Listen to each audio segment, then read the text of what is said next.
बिस्मिल्लाहिर्रहमानिर्रहीम। अस्सलामुअलैकुम। आज की वीडियो में हम डिस्कस करेंगे यूनिट 19 मैट्रिसेस एंड डिटर्मिनेंट्स का टॉपिक मैट्रिक्स इन्वर्जन मेथड।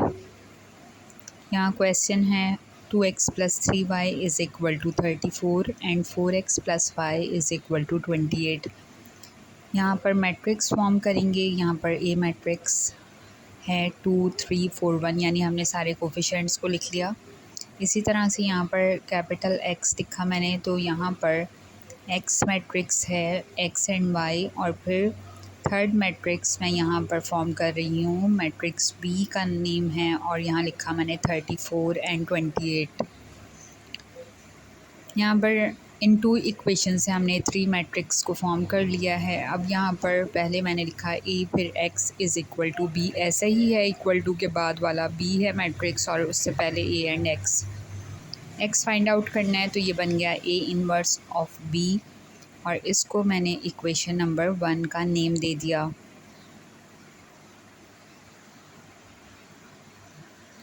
पहले हमें फाइंड आउट करना है A inverse. A inverse find करने के लिए फॉर्मूला होता है adjoint of A divided by determinant of A।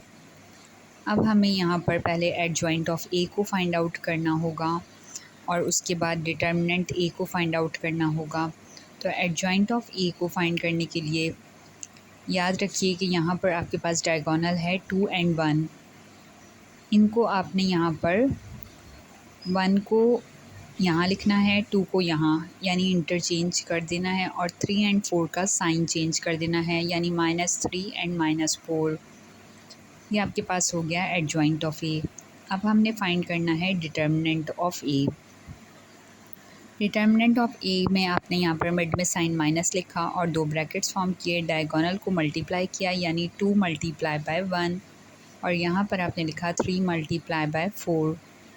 तो आपका आंसर आ गया 2 × 1 2, फिर -3 × 4 12। तो यहाँ पर आ गया -10। ये हो गया आपका डिटर्मिनेंट ऑफ A का आंसर। अब आपने A इन्वर्स जो आपके सामने है adjoint of A divide by determinant of A, तो यहाँ पर हमें अब लिखना है A इन्वर्स, और मैंने यहाँ पर एडजॉइंट ऑफ A की वैल्यूज़ को लिखना है। उससे पहले मैंने यहाँ पर लिखा 1 / -10, यानी डिटर्मिनेंट लिख दिया पहले, और उसके बाद मैंने यहाँ पर वैल्यूज़ लिख दी हैं एडजॉइंट ऑफ A की। ये मेरा A इन्वर्स यहाँ पर सॉल्व हो गया है। अब आ गया आंसर। अब इसे हमने क्वेश्चन 1 में पुट कर देना है। X लिखा, फिर = का साइन लिखा, फिर A इन्वर्स जो हमने अभी फाइंड किया है 1 / -10 इस जगह पे पुट करना है, और यहाँ पर लिखा ब्रैकेट, और फिर इसमें 1 -4 -3 एंड 2, यानी एडजॉइंट ऑफ A की वैल्यू को। फिर उसके बाद B लिखना है। B मैट्रिक्स होता है, यहाँ पर गिवन है आपको 34 एंड 28 B मैट्रिक्स, तो यहाँ पर मैंने B मैट्रिक्स को लिख दिया 34 एंड 28। ये दोनों यहाँ पर मल्टीप्लाई हो रहे हैं। अब आपने यहाँ पर इन दोनों ब्रैकेट्स को मल्टीप्लाई कर देना है। तो आपने लिखा 1 / -10, और आपने रॉस को कॉलम से मल्टीप्लाई करना होता है, वी नो द मल्टीप्लिकेशन।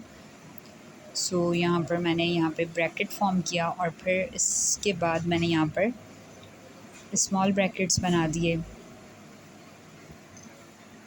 जैसे कि मल्टीप्लिकेशन में बनाए जाते हैं। फिर इसके बाद मैंने यहाँ पे लिखा फर्स्ट रॉ है यहाँ पे 1 एंड -3, और फर्स्ट कॉलम 34 एंड 28।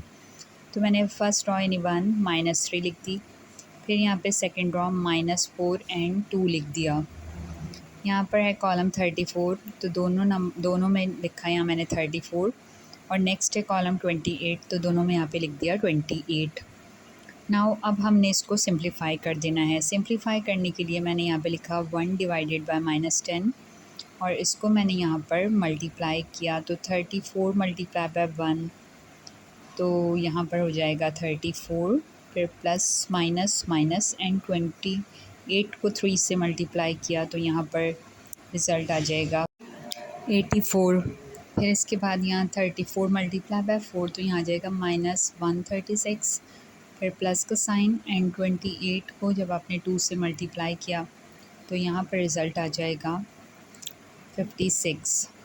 तो अब यहाँ पर 34 - 84 यह हमने सिंप्लीफाई कर देना है, तो यहाँ 1 डिवाइडेड बाय -10 लिखा, उसके बाद प्लस माइनस माइनस, तो यहाँ रिज़ल्ट आ जाएगा -50।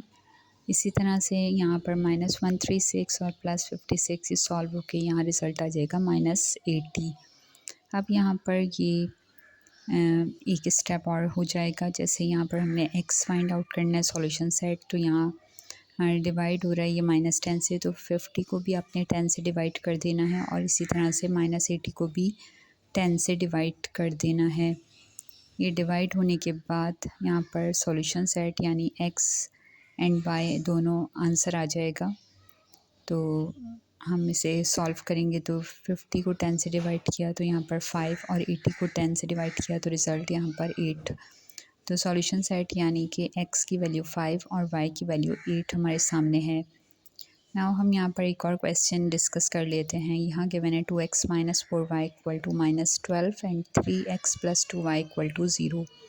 3 मैट्रिसेस हमने फॉर्म करने हैं। फर्स्ट मैट्रिक्स E यानी इसमें हमने सारे कोफिशिएंट्स लिख दिए, फिर इसके बाद मैट्रिक्स X यानी x एंड y, और लास्ट हमने यहाँ पे मैट्रिक्स B जिसमें अपने इक्वल टू के बाद यहाँ -12 एंड 0 है, तो ये मैट्रिक्स B हमने लिख दिया। ये तीनों मैट्रिसेस को हमने इस तरह लिखा है AX = B, और X क्योंकि फाइंड करना है तो A इनवर्स ऑफ B, और इसको हमने कह दिया इक्वेशन नंबर 1। अब हमें यहाँ पर नज़र आ रहा है कि हमें फ़र्स्ट A इनवर्स की ज़रूरत है, तो हम A इनवर्स फाइंड आउट करेंगे जो इक्वल है adjoint of E divided by determinant of E के। अब हमें एडजॉइंट ऑफ E पहले मालूम करना है। एडजॉइंट ऑफ E मालूम करने के लिए हमने डायगोनल में यहाँ पर इत्तेफाक से दोनों में ही 2 गिवन है, तो हम यहाँ पर इंटरचेंज करते हैं, यानी कि वैल्यू सेम रह जाएगी। -4 है +4 हो जाएगा, और +3 है तो -3, यहाँ साइन चेंज हो जाते हैं। और डिटर्मिनेंट ए के लिए हमने डायगोनल्स को मल्टीप्लाई कर देना है, मिड में साइन माइनस का यूज़ करना है। 2 × 2 लिखा, और इसी तरह 3 × -4, तो ये रिज़ल्ट हो जाएगा 4 - plus and 3 4s are 12 and 12 + 4 16, यानी हमारे पास डिटर्मिनेंट ऑफ ए आ चुका है 16। अब हमें ए इनवर्स क्योंकि फाइंड करना है, तो एडजॉइंट ऑफ ए में लिखा 2, फिर -3, फिर 4 एंड फिर 2 एडजॉइंट ए, एंड फिर डिवाइडेड बाय, और डिटर्मिनेंट ए लिख दिया हमने 16। सो ये हमारे पास ए इनवर्स आ गया है। अब ए इनवर्स को हमने बी से मल्टीप्लाई कर देना है, तो हमें सॉल्यूशन सेट फाइंड आउट हो जाएगा। तो यहाँ मैंने लिखा x, फिर मैंने लिखा 1/16, यहाँ पर 2 - 3 4 एंड 2, यहाँ पर a और यहाँ पर b लिख दिया। b में है -12 एंड 0। अब यहाँ पर ये दोनों मल्टीप्लाई हो रहे हैं, और 1/16 एज इट इज़ लिखा, और मल्टीप्लाई करने के लिए हमने यहाँ पे ब्रैकेट बनाया, और यहाँ पर मैंने स्मॉल ब्रैकेट्स बना दिए में प्लस और अगेन ब्रैकेट्स, क्योंकि एक ही कॉलम है तो हम इसी तरह से इसको बनाएंगे। यहाँ पर फर्स्ट रॉ लिखी 2 और फिर 4 लिख दिया। फर्स्ट रॉ नीचे है -3 और 2, यहाँ -3 लिखा पहले, और फिर मैंने यहाँ पे 2 लिख दिया, यानी रॉ लिख दी है। कॉलम यानी -12 सेकंड मैट्रिक्स का, यहाँ पे भी 12, यहाँ पर 0 और यहाँ पे 0। वैल्यूज़ हमने पुट कर दी हैं। अब हमें फाइंड करना है सॉल्यूशन सेट। मज़ीद से नेक्स्ट स्टेप में सॉल्व करेंगे। 12 2 = 24 एंड प्लस 4 × 0 0, 12 3 = 36, फिर प्लस एंड 2 0s are 0। सो यहाँ पर आ जाएगा -24, और इसको डिवाइड किया 16 से, और इस तरह यहाँ 36, और इसको भी हम डिवाइड कर देंगे 16 से। अब यहाँ पर 24 डिवाइडेड बाय 16 है, और 36 डिवाइडेड बाय 16। जब हम इसे सॉल्व करेंगे तो सॉल्व करने के बाद यहाँ पर हमें x हासिल हो जाएगा। यहाँ लिखा हुआ है 24 और फिर 16, 2 8s are 16 and 2 1s are 2 and 2 2s are 4। Again cancel, 2 4s are 8 and 2 6s are 12। Again 2 2s are 4 and 2 3s are 6। ये हमने पूरा इसको सॉल्व किया है। -3/2 इसका आंसर आ गया है। अब हमने y फाइंड करना है, तो 36 divided by 16, 2 1s are 2, 2 8s are 16, फिर 2 9s are 18, इसी तरह, और यहाँ 2 4s are 8, यानी सॉल्व होने के बाद ये आ जाएगा 9/4। तो x की वैल्यू आ चुकी है हमारे सामने -3/2, और y की वैल्यू आ गई है 9/4। तो ये हमारा सॉल्यूशन सेट है जो हमने फाइंड कर लिया है। ये मेथड है matrix inversion method. Thank you for watching. अल्लाह हाफिज़।